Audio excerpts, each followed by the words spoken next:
तो चलिए आज हम लोग क्लास शुरू करते हैं। क्लास 10th का हिंदी का दूसरा बुक है वर्णिका।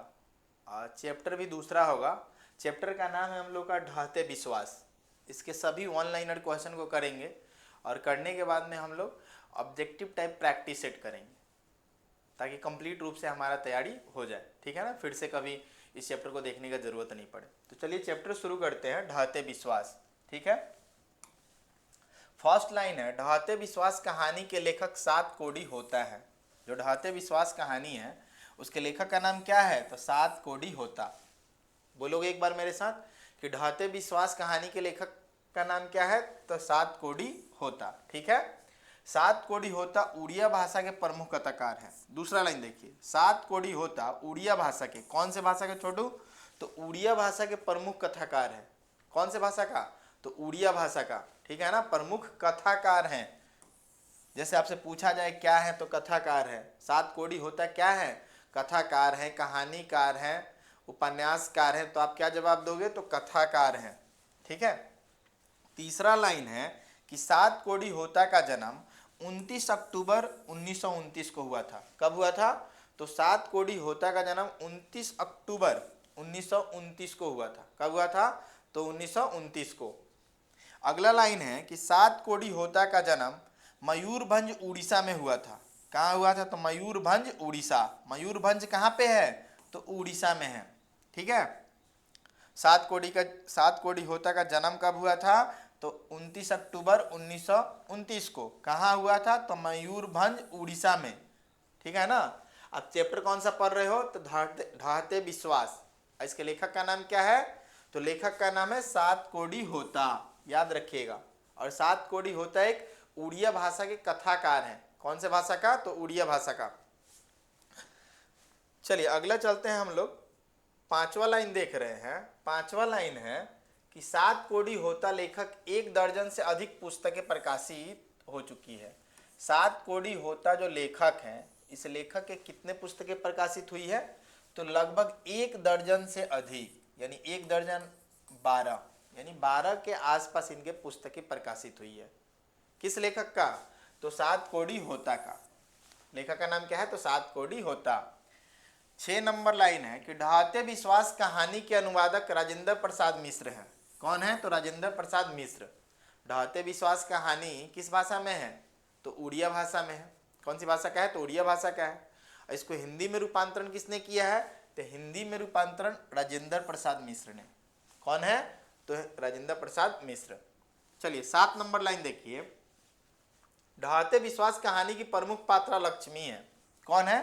तो ढाते विश्वास जो कहानी है उसके प्रमुख पात्र कौन है? तो लक्ष्मी है। ठीक है, लक्ष्मी के पति का नाम लक्ष्मण है। कौन है? तो लक्ष्मण। याद रखना, लक्ष्मी के पति का नाम क्या है? लक्ष्मण। लक्ष्मण कहाँ पे रहता है? तो कोलकाता में। लक्ष्मण कहाँ पे रहता है? तो कोलकाता में। और लक्ष्मी के कितने संतान थे? तो लक्ष्मी के 4 संतान थे, जिसमें 2 पुत्र था और 2 पुत्री, यानी कि कितने संतान हो गए? तो 4 गो। 2 पुत्र और 2 पुत्री। ठीक है, याद रखिएगा कि लक्ष्मी के कुल कितने संतान थे? तो 4। लक्ष्मी के पति का नाम क्या था? तो लक्ष्मण। लक्ष्मण कहाँ रहता था, कहाँ काम करता था? तो कलकत्ता में। ठीक है ना। चलिए नेक्स्ट लाइन की तरफ चलते हैं, यानी 10वां लाइन। 10वां लाइन आपका है कि लक्ष्मी के पूर्वज लक्ष्मी के लिए 1 बीघा जमीन छोड़ के गए थे। कितना बीघा? तो 1 बीघा। आपसे पूछा जाए कि लक्ष्मी के पूर्वज लक्ष्मी के लिए कितना बीघा जमीन छोड़ के गए थे? तो 1 बीघा जमीन छोड़ के गए थे, जिसपे वो खेती करवाती थी। कितने बीघा जमीन पे? तो 1 बीघा जमीन पर वो हल से खेती करवाती थी। 11 नंबर देखिएगा, लक्ष्मी के ससुर हीराकुंड बांध में। कौन सा बांध? तो हीराकुंड बांध में काम करते हुए मारे गए। कौन से बांध में? तो हीराकुंड बांध में काम करते वक्त लक्ष्मी के जो ससुर थे किस बांध में काम करते वक्त मारे गए थे? तो हीराकुंड बांध में। नेक्स्ट लाइन है 12 नंबर कि लक्ष्मी का घर देवी बांध के नीचे था। लक्ष्मी का बांध घर जो था किस बांध के नीचे था? तो लक्ष्मी का जो घर था देवी बांध के नीचे था। बात समझ में आया आप सभी को? चलिए 13वें नंबर देखिएगा लाइन को, ढाते विश्वास कहानी में बाढ़ का प्रकोप दिखाया गया है। किसका प्रकोप दिखाया गया है? तो बाढ़ का। अगर आपसे क्वेश्चन किया जाए कि ढाते विश्वास कहानी में किसका प्रकोप दिखाया गया है? तो आप क्या जवाब दोगे? तो बाढ़ का प्रकोप दिखाया गया है। अगले लाइन की तरफ देखिएगा, 14 नंबर लाइन है कि लक्ष्मी के बड़े पुत्र, लक्ष्मी के कितने पुत्र थे? तो लक्ष्मी के 2 ही पुत्र थे और 2 पुत्री थी। अभी बताया ना हम आपको, यानी कुल कितने संतान थे? तो 4 गो। लेकिन यहाँ कहा गया है कि लक्ष्मी के बड़े पुत्र का नाम अच्युत था। क्या था? तो अच्युत। याद रखिएगा कि लक्ष्मी के बड़े पुत्र का नाम क्या था? तो अच्युत। 15वां नंबर देखिएगा कि महाराज ययाति केसरी ने कटक शहर को बचाने के लिए, कौन से शहर को बचाने के लिए? कटक शहर को बचाने के लिए पत्थर का बांध बनवाया था। महाराज ययाति केसरी ने किस शहर को बचाने के लिए पत्थर का बांध बनवाया था? तो कटक शहर को। ठीक है ना? ये भी आपके लिए बहुत इंपॉर्टेंट क्वेश्चन है, आप इसे थोड़ा सा ध्यान में रखिएगा। अगला 16 नंबर है, लक्ष्मी तहसीलदार के यहाँ काम करती थी। लक्ष्मी कहाँ काम करती थी? तो तहसीलदार के यहाँ काम करती थी। ठीक है, लक्ष्मी कहाँ काम करती थी? तो लक्ष्मी तहसीलदार के यहाँ काम करती थी। अगला नंबर देखिएगा 17 नंबर लाइन है आपका कि लक्ष्मी के गांव का पढ़ाकू लड़का गुणनिधि था। लक्ष्मी के गांव का सबसे पढ़ाकू लड़का कौन था? तो गुणनिधि। ठीक है, कौन सा चैप्टर पर है? तो ढाते विश्वास। और ढाते विश्वास की प्रमुख पात्रा कौन है? तो लक्ष्मी। ठीक है, और लक्ष्मी के पति का नाम लक्ष्मण। लक्ष्मण कहाँ पे काम करता था? तो कलकत्ता में। लक्ष्मी कुल कितने संतान थे? तो 4। ठीक है ना? और लक्ष्मी का जो गांव था, उस गांव में सबसे पढ़ाकू लड़का कौन था? तो सबसे पढ़ाकू लड़का गुणनिधि था। ठीक है ना? अगला देखिएगा 18 नंबर, बाढ़ आने की खबर सबसे पहले सरपंच साहब को बतानी थी। बाढ़ का खबर सबसे पहले किसे बतानी थी? तो सरपंच साहब को। जो गांव के सरपंच थे ना, उन्हीं को सबसे पहले बतानी थी कि गांव में बाढ़ आया कि नहीं आया और कब। चलिए 19 नंबर देखिएगा, लक्ष्मी के कुल 4 संतान थे। लक्ष्मी के कुल कितने संतान थे? 4। लक्ष्मी की 2 बेटियां थी। ठीक है, लक्ष्मी कितनी बेटियां थी? तो लक्ष्मी की 2 बेटियां थी और 2 बेटे थे। अगला 21 नंबर देखिएगा कि ढाते विश्वास कहानी में उड़िया राज्य को, उड़ीसा राज्य को, सॉरी कौन सा राज्य को? तो उड़ीसा राज्य को बाढ़ एवं सूखा से प्रभावित दिखाया गया है। कौन से राज्य को? तो उड़ीसा राज्य को।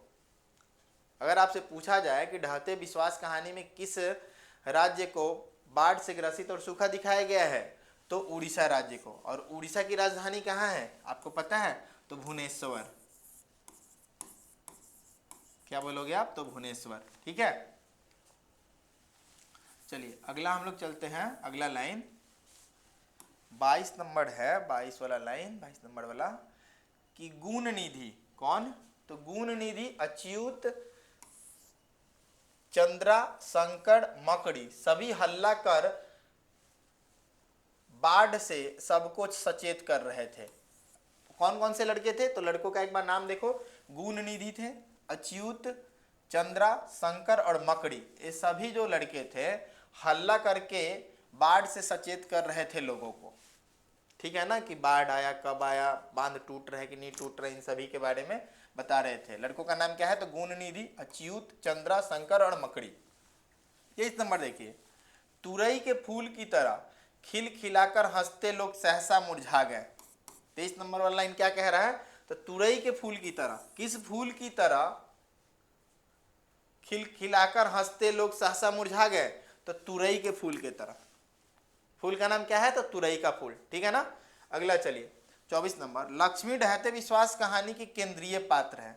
यानी कि प्रमुख पात्र कौन है? तो लक्ष्मी है। इस चीज को आप याद रखिएगा कि ढहते विश्वास कहानी की प्रमुख पात्र कौन है? तो लक्ष्मी। बाढ़ की समस्या ढहते विश्वास कहानी में है। आपसे पूछा जाए कि ढहते विश्वास कहानी में किसकी समस्या है? तो बाढ़ की। किसकी समस्या है छोटू? तो बाढ़ की है।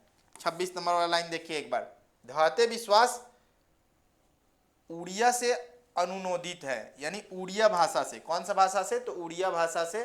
उड़िया भाषा कहाँ बोला जाता है? तो उड़ीसा में। ठीक है ना? उड़िया भाषा से अनुनोदित है।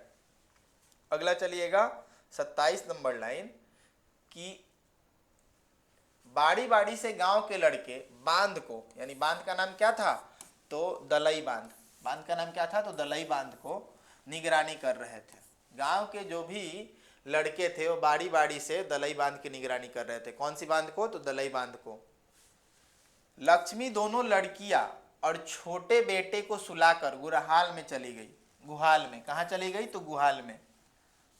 लक्ष्मी दोनों लड़कियां और छोटे बेटे को सुलाकर गुहाल में चली गई। आपसे पूछा जाए कि लक्ष्मी दोनों लड़कियां और छोटे बेटे को सुलाकर कहाँ चली गई, तो आप क्या जवाब दोगे? तो गुहाल में चली गई। नेक्स्ट लाइन देखिएगा, घर पर 2 लड़कियां और साल भर के लड़के को लेकर लक्ष्मी अकेली थी। घर पे अकेली कौन थी? तो लक्ष्मी थी। कितने साल का लड़का था? तो साल भर का एक लड़का था, ठीक है ना, साल भर का लड़का था और 2 लड़कियों को लेकर वो घर पर अकेली थी। अगला देखोगे 30 नंबर देखोगे, हल किराए पर लेकर, हल जो है किराए पर लेकर बीघे भर जमीन की खेती लक्ष्मी करवाती थी। कितने जमीन को? तो बीघे भर जमीन को, ठीक है।